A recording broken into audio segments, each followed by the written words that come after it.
I bet you didn't know your USB port could stop working just from a little dust or a loose cable. Don't panic, let's get it working again. First, check if your USB cable works with another device. Sometimes, it's just the cable, not your car. Next, look inside your USB port. Is there dirt or crumbs? Use a toothpick or a can of air to gently clean it out. Still not working? Try turning your car off and on again.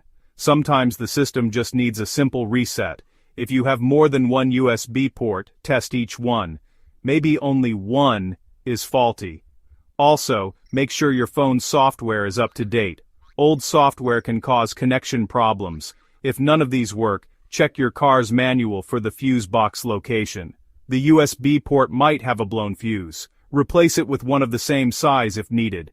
If you're not sure, or if the problem keeps happening, visit your local mechanic or GMC dealer. They can help you fix it for good. And there you go. Simple fixes for your GMC Terrain USB port. Got more car questions? Hit subscribe for easy answers.